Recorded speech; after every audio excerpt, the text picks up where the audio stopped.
Labanan ng United States of America at Iran. Lumalala. Mga malalaking pag-atake ang ginawa ng Amerika at sa kabilang dako, Israel. May ginawa na. Ano ang ginawa ng gobyerno ng Israel? Yan ang ating pag-uusapan sa videong ito. Pero bago ang lahat ay huwag kalimutang mag-subscribe. Samahan mo na rin ng like ang video ito at i-click ang notification bell. Napakalaking tulong yan para sa aming mga content creators.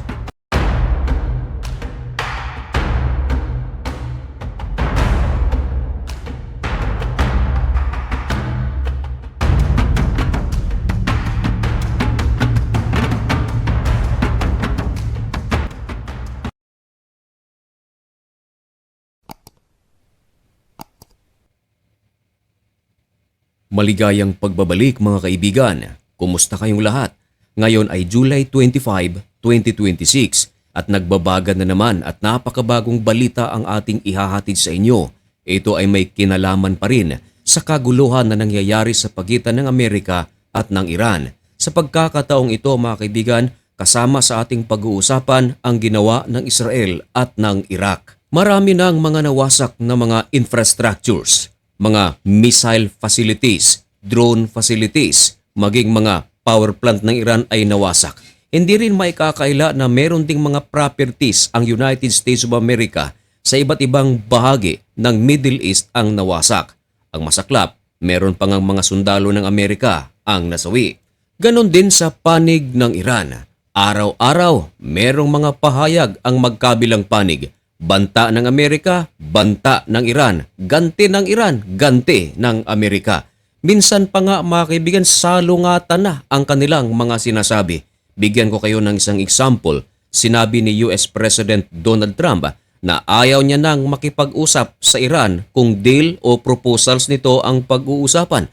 Pero sa pagkakataong ito mga kaibigan, inilahad ayon sa ulat ng UNTV News dito sa atin mga kaibigan, ang Amerika pala nakipag-usap sa Iraq. At alam nyo ba kung ano ang suggestion ng United States of America sa Iraq para ihatid ang mensaheng ito sa Iran? Nais ni US President Donald Trump ng tigil putukan. Tama ang inyong narinig mga kaibigan, salungatan yan dahil nitong nakaraang araw sinabi ni Trump na ayaw niya nang makipag-usap. Ngayon ay nakikipag-usap ito sa Iraq upang magkaroon ng tigil putukan. Tulad na lang ng larawan na inyong nakikita.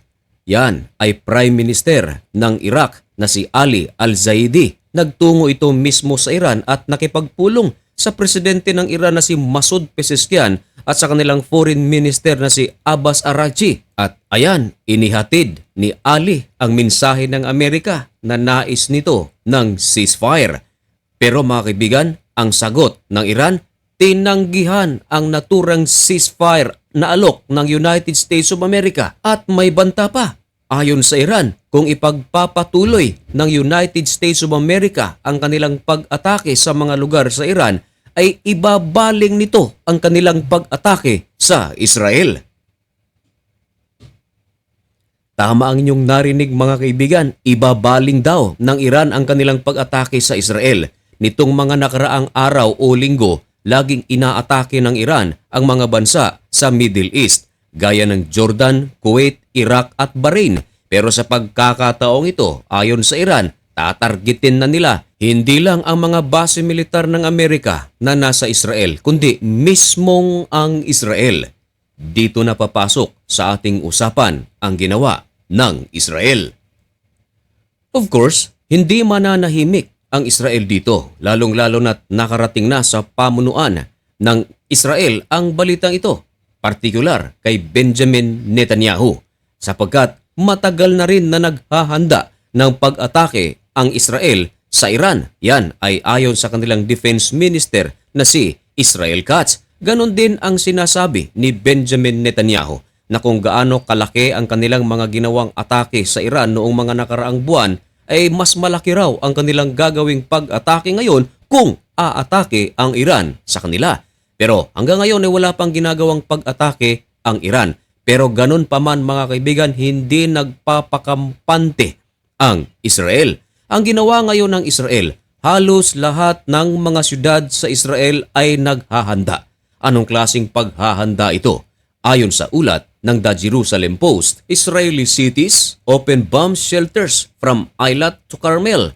Prepare for possible escalation with Iran. Ayan mga kaibigan, maliwanag ang ulat ng The Jerusalem Post na binuksan na ang maraming mga bomb shelters. Noong mga nakaraang buwan kasi, meron mang mga binubuksan pero hindi halos lahat ng mga bomb shelters sa iba't ibang syudad ng Israel. Marahil ang makapagpapatunay nito ay ang ating mga OFWs na nasa Israel. Siguro ay pansin nila ang paghahandang ito. Pero alam na rin siguro ng ating mga OFWs o mga magigiting na mga kababayan na nasa Israel kung ano ang kanilang gagawin sa mga sitwasyon na gaya nito. Meron ngang nag-message sa akin na mula sa Israel na kampante raw ang kanilang damdamin sapagkat subok na raw ang mga bomb shelters ng Israel. Meron pa ngang nagsabi na habang nagkakaroon ng bakbakan ang Israel at Iran noong mga nakaraang buwan, meron pa ngang nagpaparty at normal daw ang kalakalan sa Israel dahil subok na rin daw ang mga air defense system ng Israel. Ewan ko lang kung yun ay isang exaggerated lamang na mga pahayag pero baka totoo sapagkat alam ng buong mundo, kilala ang Israel sa pagkakaroon ng isang matinding air defense system na ninanais naman ng maraming mga bansa.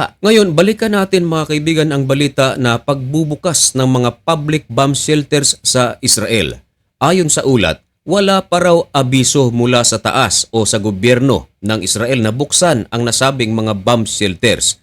Pero hindi na sila nagpapakampante. Ayaw nilang magkumpiyansa. Kahit wala pang abiso ang taas ay binuksan na ito para makasigurado. At nakahanda na rin daw ang kanilang mga air defense system. Of course mga kaibigan, ang Air Force ng Israel ay nakahanda na rin para sa gagawing retaliatory action kung sakaling gagawa ng pag-atake ang Iran. Mga kaibigan, hindi yan mall, kundi yan ay bomb shelter ng Israel. Sa ilalim ng mall, may bomb shelter. Sa ilalim ng mga bahay, may bomb shelters. At ang mga ginagawa nila sa ilalim ng bomb shelters, tila may naglalaro, may nagwo-worship, at may mga nag-uusap-usap. Para bang normal na lang sa kanila ang ganitong sitwasyon na hindi alintana na merong kaguluhan o putukan na nangyayari sa itaas na bahagi ng kanilang bomb shelters. By the way mga kaibigan, hindi dapat na mabahala ang ating mga kababayan na narito sa Pilipinas na merong kamag-anak sa Israel dahil sa balitang ito. Dahil sa ngayon ay wala namang ginagawang pag-atake ang Iran sa Israel. Pero meron tayong magagawa mga kaibigan na isang napaka-powerful na bagay. Ito ay ang dalangin.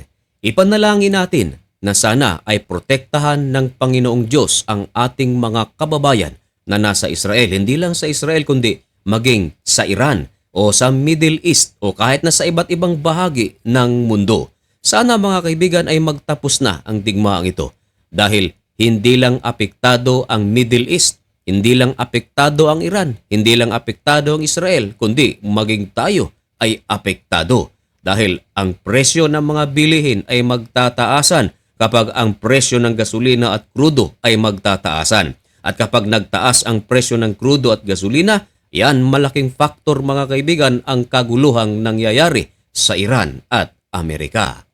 Mga kaibigan, manatiling updated sa mga pangyayari sa Middle East, sa Pilipinas at sa iba't ibang panig ng mundo. Dito lang sa Usapang Banal. At upang mangyari yan ay huwag kalimutang mag-subscribe. Samahan mo na rin ng like mga kaibigan ng video ito. So paano? Hanggang dito na lamang muna ang video ito. May God bless you and thank you so much for watching. Goodbye.